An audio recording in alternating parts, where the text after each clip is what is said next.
படிக்கிறதுக்கு ஒரு முறை இருந்தா அதை பரீட்சையில வெளிப்படுத்துறது இன்னொரு முறை. பரீட்சையில எப்படி எழுதினா அதிக மதிப்பெண்களை எடுக்க முடியும் என்கிறதுக்கான குறிப்புகளும் சில நுணுக்கங்களும் இருக்கு. அது எல்லாமே வீட்டிலேயே பயிற்சி செஞ்சு பாக்குறது மூலமா பொது தேர்வுல அதிக மதிப்பெண் எடுக்க முடியும். உங்க எல்லாருக்குமே இனிய காலை வணக்கம்.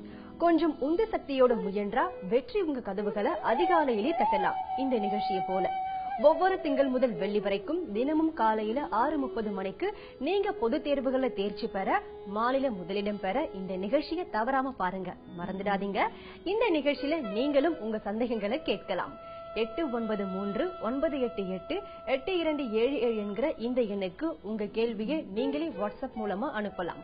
உங்க கேள்வி கேட்கிற வீடியோவோட நீங்க உங்க பெயர், வகுப்பு, பள்ளியோட பெயரை குறிப்பிட்டு அனுப்புனீங்கன்னா உங்க கேள்வியும் அதுக்கான பதில்களும் இந்த நிகழ்ச்சியில ஒளிபரப்பாகும். உங்களுக்காகவே இந்த வெற்றி நிச்சயம், உங்களுக்கே வெற்றி நிச்சயம்.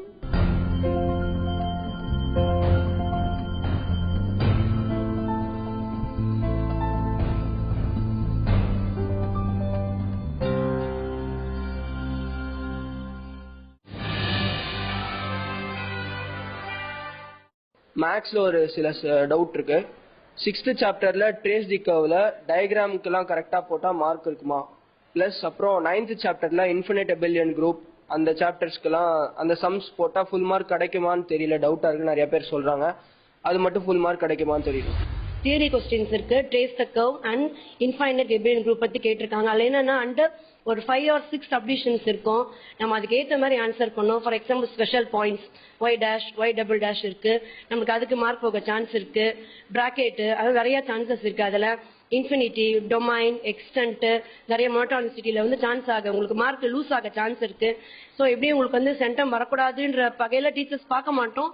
இருந்தாலும் அவங்க தேவையில்லாம ஒரு மாணவனுக்கு வழங்கிட்டோமோ இல்லை பின்னாடி ஏதாவது கமெண்ட் வந்துருமோன்ற நோக்கில தான் நாங்கள் திருத்தும் போது அந்த ஒரு மார்க்கை கூட நான் உங்களுக்கு பார்த்து தான் நாங்கள் திருத்துவோம். அப்படி திருத்தும் போது ஏதாவது உங்களுக்கு பிளஸ் மைனஸ் நீ போடாம நீ வெளியே போய் கமெண்ட் அடிச்சிருவேன், நான் பிளஸ் மைனஸ் போடல பாரு அந்த மிஸ் போட்டுட்டாங்க அப்படின்னு கமெண்ட் அடிப்பதுக்காக நாங்க கவனமா திருத்தும் போது அந்த பிளஸ் மைனஸோ அந்த இன்ஃபினிட்டி டயக்ராம் எக்ஸ் ஒய் எல்லாத்தையும் நாங்க கவனமா பார்த்தான் திருத்துவோம். ஸோ அதனால சின்ன படிக்கிற பிள்ளைங்களுக்கு அந்த டவுட் இருக்கிறதுனால நீங்க அதை எடுக்காம இருக்கிறது நல்லது. ஏன்னா அந்த 2 சாப்டரையும் நம்மளுக்கு வந்து கம்பல்சரியில கண்டிப்பா கேட்க போறது கிடையாது. அதனால நீங்க அதை தவிர மீது 14 கொஸ்டின் வந்து ஈஸியா 9 கொஸ்டின் நீங்க எழுத சான்சஸ் இருக்குது உங்களுக்கு. அதே மாதிரி குரூப்பை பாத்தீங்கன்னா அதில் எழுதும் போது இன்வர்ஸ் ஐடென்டிட்டி எழுதும் போது ஏதாவது பிரச்சனை வரும். இஸ் பிலாங்ஸ் டு நம்மளுக்கு ஏன் போடவா, சீன் வருமா, இசட் நமக்கு எவ்வளவு பிரச்சனைகள் இருக்கு. அதனால அதை நீங்க அவாய்ட் பண்ணீங்கன்னா உங்களுக்கு பெஸ்ட். அதை வந்து சில பேர் வந்து பிளாக்ல எழுதினா நீட்டா இருக்கும்னு சொல்லுவாங்க. ஓவரைட் பண்ணா மார்க் வச்சு நீ எழுதுற ஈ வந்து அவங்களுக்கு ஈ மாதிரி எங்களுக்கு தெரியாது. நீ அவசரம் நீ ஈன்னு தான் நீங்க சொல்லி, ஆனா எங்களுக்கு அது ஈ மாதிரி இருக்காது, சம்டைம் எஸ்மா இருக்கும். ஸோ எங்களுக்கு அதனால வந்து அந்த சமயத்தில் ஒரு குழப்பமான சூழ்நிலை வரும்போது உங்க பேப்பர் நாங்கள் 4 பேர்ட்ட காமிச்சு இதுக்கு போடலாமா வேண்டாமான்னு ஒரு பிரச்சனை வராம இருக்கிறதுக்கு நீங்க போடாம இருந்தீங்கன்னா என்னை பொறுத்த வரைக்கும் பெஸ்ட் அட்வைஸ் இதுதான். அதிகமா எழுதினாதான் அதிக மதிப்பெண்கள் கிடைக்கும் என்கிற தவறான மனப்பான்மை மாணவர்கள் கிட்ட காணப்படுது. அதிக பக்கங்கள் அதிக மதிப்பெண்களை பெற்று தராது. வினாத்தாள வாங்கிய உடனே சிலர் பதில் எழுத ஆரம்பிச்சிடுவாங்க. முழுசா எழுதி முடிச்ச உடனே கேள்வியை மறுபடியும் வாசிச்ச பிறகு அவங்க எழுதிய பதிலுக்கும் கேள்விக்கும் துளியும் சம்பந்தம் இல்லை என்கிறது தெரியும். ஆனா அப்ப என்ன செய்ய முடியும்? கேள்வியோட தொடக்கத்தை மட்டும் படிச்சுட்டு எழுதியதால இது மாதிரியான பிரச்சனைகள் உருவாக வாய்ப்பு அதிகமா இருக்கு. அதனால கேள்வித்தாள முழுசா வாசிக்கணும். தமிழ் செகண்ட் பேப்பர்ல துணைப்பாடமும் இலக்கிய பாடத்துல எப்படி எழுதுறது என்னோட தமிழ் 2ஆம் தாள்ல துணைப்பாடத்துல சந்தேகம் வந்துச்சுன்னா அந்த துணைப்பாடம் வந்து 13வது வினாவளி 14வது வினாவளியும் கேட்பாங்க. 13வது வினால வந்து கதையும் கருப்பொருளும், 14வது வினால வந்து திறனாய்வு கட்டுரையும் கேட்பாங்க. அதுல வந்து கதையும் கருப்பொருளும் எழுதும் பொழுது அவங்க வந்து தலைப்பை தேர்ந்தெடுத்து துணை தலைப்புகள் அனைத்தையும் தேர்ந்தெடுத்து எழுதிட்டு அந்த துணை தலைப்புக்கு உரிய கருத்துக்கள் அமைந்த சொற்றொடர்களை அதுல தெளிவா எழுதணும். அதுல வந்து ஏறக்குறைய ஒரு துணை தலைப்புகள் வந்து 8 துணை தலைப்புகள் இருக்கணும். முன்னுரை முடிவுரையோட நீதியை சொல்லிருக்கணும். அந்த கதை வந்து நம்மளுக்கு என்ன மாறல உணர்த்துதோ அதை வந்து நீதிங்கிற இதுல வந்து முடிவுரைக்கு அப்புறமா அதை வந்து எழுதணும். துணைப்பாடத்தை பொறுத்தவரையில இதுதான். திறனாய்வு கட்டுரை வந்து அந்த கதைமாந்தர்கள் யாரை இவங்க விரும்புறாங்களோ அந்த கதைமாந்தர்களோட பண்பு நலன்களையும் மற்ற கதைமாந்தர்களுடைய பண்பு நலன்களையும் ஒப்பீடு செய்து அதுக்கு வந்து ஆய்வு முடிவு அப்படிங்கிற ஒரு முடிவை கொடுக்கணுங்க. அதுக்கும் வந்து மாரல் கொடுக்கணும். அதாவது நீதின்னு ஒண்ணு கொடுத்து அந்த கதையின் மூலம் இந்த சமுதாயத்துக்கு எந்த நீதியை ஆசிரியர் உணர்த்தி இருக்கிறாரு அப்படிங்கறது வந்து தெளிவா எழுதணும் குழந்தைங்க. அடுத்தது வந்து இலக்கிய நயம் பாராட்டல்ல வந்து நயம் பாராட்டல் கொடுக்கிற பாடல்கள் வந்து 4 ஆசிரியர்கள் எழுதின பாடல்கள் தான் கொடுப்பாங்க. நாமக்கல் கவிஞர், பாரதியார், பாரதிதாசன், கவிமணி இவங்க 4 பேர் எழுதின பாடல்கள் தான் வரும். இவங்க வந்து ஃபர்ஸ்ட் ஆசிரியர் குறிப்புல வந்து அவங்களோட சிறப்புகள், அவர்கள் எழுதிய நூலின் சிறப்புகள் இதையெல்லாம் சொல்லிட்டு அந்த பாடல்ல இருக்கிற நயங்கள் என்னென்ன ஏற்புடைய நயங்கள் இருக்குதோ அதை வந்து முதல் வரிசைப்படுத்திக்கணும். அதுல வந்து முதல் மைய கருத்து எழுதணும், அப்புறமா திரண்ட கருத்து எழுதணும், அதுக்கப்புறமா சொல் நயம், பொருள் நயம், கற்பனை நயம், சந்த நயம், அணி நயம், முடிவுரை. இது வந்து முக்கியமா இருக்கணும். மற்ற நயங்கள் வந்து இவங்களுக்கு தெரிஞ்சிருந்தா எழுதலாம், தெரியாம இருந்துச்சுன்னா இந்த தெளிவா இந்த 7 நயங்களையும் அவங்க எழுதியிருந்தாங்கன்னாவே போதும். அதுல வந்து பாடல் அடிகளை எடுத்து எழுதி எதுல எந்த நயங்கள் நிறைந்திருக்கிறதுங்கிறத அவங்க வந்து சுட்டி காட்டி இருக்கணும். அதுல வந்து தொடை நயம் வந்து எதுகை, மோனை, இயைபு, முரண் இந்த 4 நயங்களை எழுதலாம். நிறைய குழந்தைங்க வந்து என்ன பண்றாங்கன்னா அந்த தொடை நயத்தை மட்டும் 2 பக்கம் 3 பக்கம் எழுதுறாங்க. அப்படி எழுத வேணுங்கிற அவசியம் கிடையாது. தொடை நயம் வந்து 2 அடிகள் எடுத்துட்டு எதுகை எதுல இருக்குது, மோனை எதுல இருக்குது, எதுல இயைபு இருக்குது, எதுல முரண் இருக்குது அப்படிங்கறத சுட்டி காட்டினா போதும். அது வந்து 2 அடிகள் எடுத்து எழுதி அதை சுட்டி காட்டியிருந்தா மட்டும் போதும். மற்ற நயங்களும் அதே மாதிரிதான் 2 அடிகளை எடுத்து எழுதி அதுல என்ன நயம் பொதிந்திருக்குது அப்படிங்கறத வந்து அவங்க சுட்டி காட்டி இருந்தாங்கன்னா போதுமானது. வினாத்தால் கொடுக்கப்பட்ட முதல் 10 நிமிஷங்கள் என்ன செய்யணும் பார்க்கலாம் ஒரு சிறிய இடைவெளிக்கு பிறகு.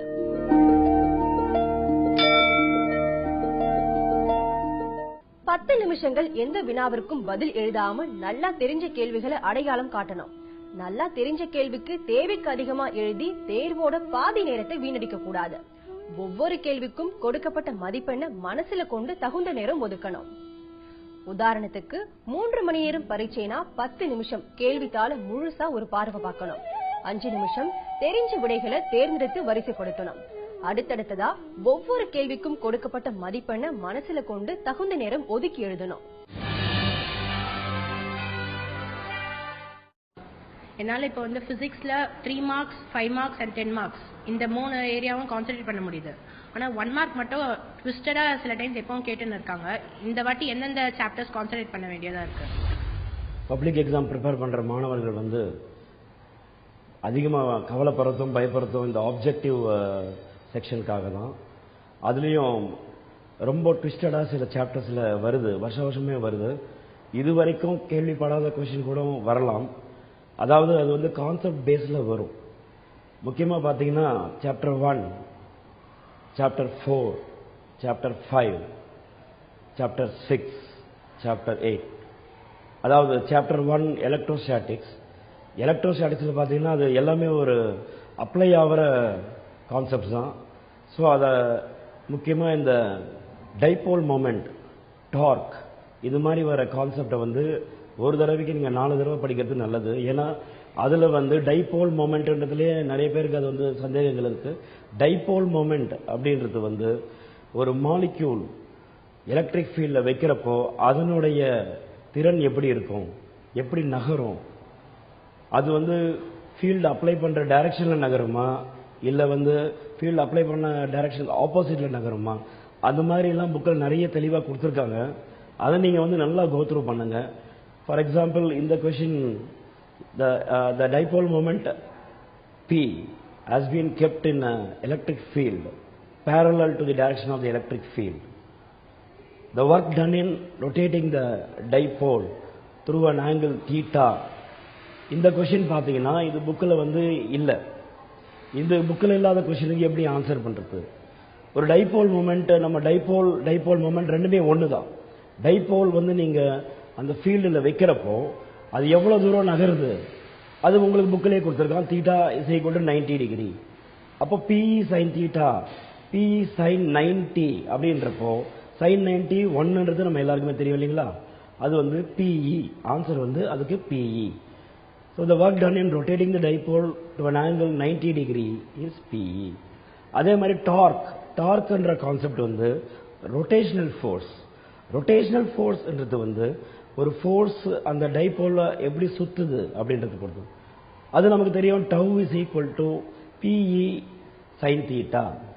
அந்த பிஇ டவ் இது மூணுமே எந்த விதமான ஆங்கிள் இருக்கும் ஒன்னோட ஒன்று அப்படின்னு பார்த்தீங்கன்னா, ஒன்னோட ஒன்று வந்து மியூச்சுவலி பர்பண்டிகுலர். அது புக்கில் உங்களுக்கு டைரெக்டாக கொடுத்துருக்க மாட்டான்.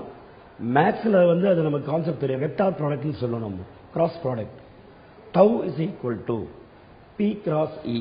ஸோ பி கிராஸ் இன்றப்போ பியும் இயும் 90 டிகிரியில் இருக்கு. இந்த 90 டிகிரிக்கு டவ்வும் வந்து மியூச்சுவலாக பர்பண்டிகுலராக இருக்கு. ஸோ இது வந்து நம்ம வந்து படிக்கிறப்பே புரிஞ்சுக்கிற கான்செப்ட் அது. ஸோ படிக்கிறப்போ அதை ஊன்றி படிக்கணும். அது ஊன்றி படிக்கிறப்போ தான் அதனுடைய அவுட்புட் நமக்கு நல்லா தெரிய வரும். So tau is equal to PE sine தீட்டான்றப்போ டவ் பி அண்ட் இ இது மூணுமே மியூச்சுவலி பர்பண்டிகுலர். டார்க் என்றத சிம்பிளா புரிஞ்சுக்கணும் அப்படின்னா, நம்ம பெண் பிள்ளைகள் வந்து அந்த கம்மல் திருகாணி வந்து அதை வந்து கம்மல் போடுறது ரொட்டேட் பண்ணுவாங்க இல்லைங்களா? இந்த 2 விரல் ரொட்டேட் பண்றப்போ ஒன்னு பி இன்னொன்னு இ. ஒன்னு சப்போஸ் இந்த கட்ட விரல் பி இது இ அப்படி வச்சுக்கலாம். ரொட்டேட் பண்ணி அதை டைட் பண்றோம். அப்போ உள்ள போற டைரக்ஷன் தான் டார்க்கு. ஸோ இது மூணுமே ஒன்னோட ஒன்னு பர்பண்டிகுலரா இருக்கு. இதான் வந்து டார்க்கோடைய கான்செப்ட். இப்போ இதே மாதிரி இந்த டார்க் வந்துட்டு நம்ம 3rd சாப்டர்ல டார்க் இந்த ரெக்டாங்குலர் காயில் அப்படின்னு வருது. டார்க் இந்த ரெக்டாங்குலர் காயில் அப்படின்றப்போ அது வந்து ஒரு எலக்ட்ரிக்கல் வயரை ரெக்டாங்குலா நம்ம அந்த வடிவத்துக்கு எடுத்துட்டு வந்து அதை இப்படி நிறுத்துறோம். ஃபீல்டுக்கு பேரலா நிறுத்துறோம். அப்போ பேரலா நிறுத்துறப்போ ஃபீல்டோடைய லைன் இப்படி பாஸ் ஆகுது. இப்போ நீங்க பாத்தீங்கன்னா இந்த காயில், என் கை தான் காயில் நினைச்சுக்கோங்க. இந்த விரல் வந்துட்டு இப்படி, அதான் ஃபீல்டு லைன். இது வந்து 90 டிகிரிக்கு போகுது. ஸோ இதுல வந்து 3rd சாப்டர்ல பாத்தீங்கன்னா இதே டார்க்கோடைய கான்செப்ட் வந்து காயிலுக்கு பர்பண்டிகுலரா லைன் போகுது. ஆனா காயில் வந்து பேரலா இருக்கு. நம்ம நிறைய பேர் நினைச்சுப்போம் காயில் பேரலா இருக்கிறதுனால சைன் தீட்டா வந்து 0 அப்படின்னு அப்படி நினைக்க கூடாது. அதுலயும் புக்ல தெளிவா கொடுத்திருக்கான் sin 90. ஏன்னா field line is passing sin 90. So torque வந்துட்டு உங்களுக்கு பேரலா இருக்கிற காயிலுக்கு மேக்சிமம் டார்க் வந்து மேக்சிமம் 3rd சாப்டர்ல இது வரும். Torque is maximum. அந்த லைன் வந்து புக்கிலேயே இருக்கு உங்களுக்கு வந்து. அதனால நீங்க ஒரு லைனையும் ஒரு கான்செப்ட் பேஸ்டா பார்க்கணும். கான்செப்ட் பேஸ்டா பார்க்கறப்ப தான் உங்களுக்கு அதனுடைய முழுமையான செயல் வடிவம் உங்களுக்கு தெரியும் வந்துட்டு. அதனால அந்த காயிலுடைய பொசிஷன் இதை பேஸ் பண்ணியே கொஸ்டின் வந்து கேட்கலாம். காயில் பொசிஷன் இப்போ இப்படி இருக்கு, பேரலா இருந்தா டார்க் மேக்சிமம். இப்போ இதுவே இப்படி இருக்குன்னு வச்சுக்கோங்க, பெர்பெண்டிகுலரா இருக்குன்னா உங்களுக்கு டார்க் வந்து 0. 3வது லெசன்ல ரெண்டுமே கொடுத்துருக்கோம். 2 லைன்லயுமே உங்களுக்கு அந்த கான்செப்ட் இருக்கு. நீங்க அதை பார்த்துங்க, வெரிஃபை பண்ணிக்கலாம் நீங்க வந்துட்டு. அதே போல 5th லெசன் நம்ம பாத்தீங்கன்னா 5th லெசன்ல முக்கியமான டயக்ராம்லாம் கொடுக்குறாங்க. இந்த போலரைசேஷன் டயக்ராம், அதே மாதிரி இந்த ஐஜன்ஸ் பிரின்சிபல் டயக்ராம் இருக்கு. தட் ஐஜன்ஸ் பிரின்சிபல் பை ரிஃப்ளெக்ஷன் அப்படின்னு இருக்கு. ஒரு வருஷம் வந்து அந்த கொஸ்டின் வந்து the angle between the incident wave front and the normal. Incident wave front and the normal அப்படின்றப்போ அந்த டயக்ராம் நீங்க தெளிவா உற்று பார்த்தீங்கன்னா அது வந்துட்டு you will get 90 minus I அப்படின்னு அந்த ஆன்சர் வரும். நீங்க அந்த டயக்ராம்லயே பார்த்துக்கலாம். நார்மல் வந்து 90 டிகிரி, இன்சிடென்ட் வேவ் ஃப்ரண்ட் வந்து உங்களுக்கு ஐன்னு அதிலே கொடுத்துருப்பான். ஸோ 90யும் ஐயும் நீங்க கழிச்சிங்கன்னா 90 minus I, the angle between the incident wave front and the normal. So இது மாதிரி பாடத்துக்கு தொடர்புடையதா டயக்ராமுக்கு தொடர்புடையதா இப்படிதான் வந்து உங்களுக்கு கேள்வி வரும். நீங்க அச்சப்பட தேவையில்லை. அது ஒரு நீங்க ஒரு 30 செகண்ட் நிதானமா யோசிக்கணும். அது வந்துட்டு யோசிச்சிங்கனாலே உங்களுக்கு வந்து மோஸ்டா அந்த விடை வந்து தெரிஞ்சிடும். இப்போ நீங்க படிக்கிறப்ப வந்துட்டு வெறும் மனப்பாடம் பண்ணி தான் படிக்கணும்ன்றது அவசியம் கிடையாது. அந்த கான்செப்ட் என்ன சொல்றாங்க, டயக்ராம் எப்படி இருக்கு, டயக்ராம் வந்து நம்ம எப்படிலாம் நம்ம வியூ பண்றோம், நம்ம எப்படி வியூ பண்றோம், அதுக்கேற்ற மாதிரி நம்ம புரிஞ்சுக்கணும். அதான் வந்து பிசிக்ஸோடைய ஒரு அதி அற்புதமான ஒரு கான்செப்ட். நீங்க அந்த கான்செப்டை புரிஞ்சுட்டாலே உங்களுக்கு எல்லாமே எந்த ஆப்ஜெக்டிவுமே டிஃபிகல்ட்டா தெரியாது. புக் பேக் ஆப்ஜெக்டிவ் வந்து நீங்க நல்லா தரவா ஆயிட்டு இருப்பீங்க அஃப்கோர்ஸ். அதே டைம்ல இந்த மாதிரி வந்து அதாவது பாடத்தோட தொடர்புடையதா. ஃபார் எக்ஸாம்பிள் நீங்க 6வது சாப்டர் எடுத்தீங்கன்னு வச்சுக்கோங்க. 6வது சாப்டர்ல மில்லிகன் ஆயில் டிராப் எக்ஸ்பெரிமெண்ட்ல field direction when the electron moves அப்படின்னு when the electric field is applied. When the electric field is applied, what is the field direction? இது வந்து போன வருஷம் கேட்டிருக்காங்க இந்த கேள்வி. அது இது வரைக்கும் கேட்டது கிடையாது. ஸோ நம்ம டயக்ராம், அது வந்து டயக்ராம் பேஸ்ட் கொஸ்டின். ஸோ அதில் நீங்கள் டயக்ராமில் பார்த்தீங்கன்னா ப்ளஸ் மைனஸ் சிம்பிள் வருது. அந்த ப்ளஸ் மைனஸ் சிம்பிளை நீங்கள் நல்லா புரிஞ்சுக்கணும். ஃபீல்டு டைரக்ஷன் எப்பவுமே ப்ளஸ்லேருந்து தான் ஆரம்பித்து மைனஸில் முடியும். அப்போ நீங்க என்ன பிளஸ் மேல இருக்கு, அந்த டயக்ராம் நீங்க பாத்தீங்கன்னா தெரியும், பிளஸ் மேல இருக்கு, மைனஸ் கீழே இருக்கு. அப்போ ஃபீல்ட் டைரக்ஷன் மேல இருந்து கீழே, தட் இஸ் டவுன்வர்ட் டைரக்ஷன். அந்த மாதிரி நீங்க புரிஞ்சுக்கலாம். ஸோ ஒவ்வொரு பாடத்திலையும் இந்த மாதிரி டயக்ராம் பேஸ்டு, கான்செப்ட் பேஸ்டு இந்த மாதிரி உங்களுக்கு வரதுக்கு நிறைய வாய்ப்புகள் இருக்கு. அது கூட ஒரு 4-5 கேள்விகள் தான் அந்த மாதிரி வருமே தவிர மற்றதெல்லாம் உங்களுக்கு பார்த்தா ஆல்மோஸ்ட் புக்கில் இருந்தால் உங்களுக்கு கேட்பாங்க. அதனால புக்கை நீங்க தெளிவா படிக்கணும், அது உங்களுடைய prime duty. So when you read the book clearly, conceptually, you will be thorough. எல்லாத்துலேயுமே நீங்க தரோவா இருக்கலாம், பதட்டம் இல்லாமல் படிக்கணும். ஆப்ஜெக்டிவ் அப்படின்றப்ப அது நம்மளுடைய ஆப்டிடியூடை டெஸ்ட் பண்ற ஒரு சமாச்சாரம். அது நம்ம தெளிவா படிக்கணும். புரிதல் தான் ரொம்ப முக்கியம் பிசிக்ஸ்க்கு. அடித்தம் திருத்தம் இல்லாம எழுதினா அதிக மதிப்பெண் கிடைக்குமா? பார்க்கலாமா ஒரு சிறிய இடைவெளிக்கு பிறகு.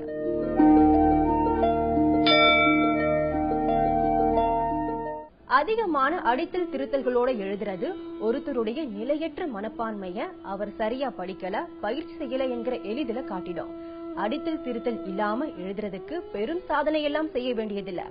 பொது தேர்வு தொடங்க இன்னும் சில நாட்கள் உள்ள இந்த தருணத்துல வெறும் படிக்க மட்டும் செய்யாம படிச்சத சிரமம் பார்க்காம எழுதி பாக்குறது நம்ம பரீட்சையில செய்யும் பல தவறுகளை நமக்கு அடையாளம் காட்டிடும். பயிற்சி தேர்விலும் பொது தேர்விலும் கீழ்கண்ட முறைகளை பின்பற்றுவதன் மூலமா சிறந்த முடிவுகளை அது பெற முடியும். மேக்ஸ்ல கம்பல்சரி கொஸ்டின் எந்த சாப்டர்ல இருந்து வரதா இருக்கு? கம்பல்சரி ப்ராப்ளம் செக்ஷன் பிலயோ செக்ஷன் சிலயோ எந்த சாப்டர்ல இருந்து வரும் அப்படின்னு, இது அந்த ஸ்டூடெண்டுடைய டவுட் மட்டும் இல்லாம பலருடைய மனதில் எழுதுற கேள்விகள் இதுதான். எந்த சாப்டர்ல இருந்து வரும்? பொதுவா பாத்தீங்கன்னா 2 கொஸ்டின் நம்பர் 55ல ஏபி, அதே மாதிரி செக்ஷன் சில 70ல ஏபி 2 கொஸ்டின் இருக்கும். இந்த 2 கொஸ்டினும் வேற வேற சாப்டர்ல இருந்து தான் இருக்கும், ஒரே சாப்டர்ல இருந்து இருக்காது. அதே மாதிரி செக்ஷன் சில உள்ள 70th கொஸ்டின்ல உள்ள ஏயும் பியும் வேற வேற சாப்டர்ல இருந்து தான் இருக்கும். அதனால நீங்க எல்லா சாப்டருக்கும் ஈக்குவல் இம்பார்ட்டன்ஸ் கொடுத்தா மட்டும்தான் உங்களால இந்த கம்பல்சரி ப்ராப்ளத்தை அட்டெண்ட் பண்ண முடியும். ஆனா இதுவரைக்கும் போர்டுல கேட்ட ஒரு அடிப்படையில பார்க்க போனா ஒருவேளை 2nd chapter, 4th chapter, 7th chapter, 10th chapter இந்த 4 சாப்டர்ல நீங்க கவனம் செலுத்தினீங்கன்னா உங்களுக்கு கொஞ்சம் நல்லா அமையும். அடிக்கோடிடுவதற்கு 2B என்ற கருமை அளவுடைய பென்சிலை உபயோகிப்பது நல்லது. வண்ண எழுதுகோள்கள் உபயோகிப்பதை கண்டிப்பா தவிர்ப்பது ரொம்ப நல்லது. ஏன்னா வண்ணங்களை அடிக்கோடிட யூஸ் பண்ணது திருத்துபவருக்கு பிடிக்காம கூட போயிடும். அதுக்கு வாய்ப்பு அதிகமா இருக்கு. அது நம்ம நேரத்தை கூட்டும், நம்ம மதிப்பெண்ணை குறைக்கவும் செய்யும். அதனால கொஞ்சம் கூடுதல் கருமையான 2B பென்சில்களை யூஸ் பண்றது நல்லது. நான் 10th ஸ்டாண்டர்ட் படிக்கிறேன். அதுல பிசிக்கல் சயின்ஸ்ல லைட் லெசன்ல சம்ஸ் எல்லாம் அட்டெண்ட் பண்றதுக்கு உங்களோட சஜஷன்? அதாவது 10ஆம் வகுப்புல இயற்பியல் பாடப்பிரிவுல பிசிக்ஸ்ல பாத்தீங்கன்னா லாஸ்ட் லெசன் லைட் லெசன். அந்த லைட் லெசன்ல எப்படி ப்ராப்ளம் அட்டன் பண்றது அப்படின்னு சொல்லி கேட்கறாங்க. லைட் லெசனை பொறுத்த அளவுக்கு 2 வேல்யூ நம்ம கம்பேர் பண்ணணும். அதாவது F focal length, you object distance. அந்த 2ஐயும் ஃபர்ஸ்ட் நம்ம கம்பேர் பண்ணி அதுல எது கிரேட்டா இருக்கு அப்படிங்கிற சொல்யூஷனை ஃபர்ஸ்ட் நம்ம டேட்டாவா எடுத்துட்டு அதுக்கப்புறம் 4 டேபிளட் கலர் இருக்குது. Convex mirror, concave mirror, convex lens, concave lens. இந்த 4 பகுதியோட டேபிளர் களத்தை மெமரி பண்ணி அந்த எஃப் அண்ட் யூங்கிற கம்பேரிங் வேல்யூ எடுத்து அது டேட்டாவை வச்சு அதுல இருந்து நம்ம நேச்சர், பொசிஷன் என்னுடைய டீடைல்ஸ் எல்லாம் நம்ம ஃபர்ஸ்ட் அட்டன் பண்ணணும். அப்பதான் நம்ம ப்ராப்ளம் லைட் லெசனை பொறுத்தளவு கரெக்டா அட்டன் பண்ண முடியும். அதனால மெயின் ஃபேக்டர் என்ன அப்படின்னா compare the value of both values of f and u. எப்படி கேள்வித்தாள வாங்கின உடனேயே எழுத ஆரம்பிக்க கூடாதோ அது போலவே கடைசி வினாடி வரைக்கும் எழுதவும் கூடாது. குறைஞ்சது 10 நிமிஷங்களுக்கு முன்னதா எழுதி முடிச்சிட்டு கீழ்கண்டவற்றை சரி பார்க்கணும். ஒவ்வொரு பதிலுக்குமான கேள்வியோட என்ன சரியா எழுதிருக்கீங்களான்னு சரி பார்க்கவும். இது ரொம்ப ரொம்ப முக்கியமான ஒரு விஷயம். ஒவ்வொரு பதிலும் முக்கியமான புள்ளிகள் அடிக்கோடிட்டப்பட்டிருக்கான்னு சரி பார்க்கணும். கணிதமா இருந்தா விடையோட கடைசி இல்லைன்னா தீர்வை அடிக்கோடிட்டு இருக்கீங்களான்னு சரி பார்க்கணும். சூத்திரங்கள் பெட்டுக்குள் எழுதப்பட்டிருக்காங்கன்னு சரி பார்க்கணும். முயன்றா வெற்றி உங்க கதவுகளை அதிகாலையிலே தட்டலாம். இந்த நிகழ்ச்சியை போல ஒவ்வொரு திங்கள் முதல் வெள்ளி வரைக்கும் தினமும் காலையில 6:30 மணிக்கு நீங்க பொது தேர்வுகள்ல தேர்ச்சி பெற, மாநில முதலிடம் பெற இந்த நிகழ்ச்சியை தவறாம பாருங்க. மறந்துடாதீங்க, இந்த நிகழ்ச்சியில நீங்களும் உங்க சந்தேகங்களை கேட்கலாம். 8939888277 என்கிற இந்த எண்ணுக்கு உங்க கேள்வியை நீங்களே வாட்ஸ்அப் மூலமா அனுப்பலாம். உங்க கேள்வி கேட்கிற வீடியோவோட நீங்க உங்க பெயர், வகுப்பு, பள்ளியோட பெயரை குறிப்பிட்டு அனுப்பினீங்கன்னா உங்க கேள்வியும் அதுக்கான பதில்களும் இந்த நிகழ்ச்சியில ஒளிபரப்பாகும். உங்களுக்காகவே இந்த வெற்றி நிச்சயம், உங்களுக்கே வெற்றி நிச்சயம்.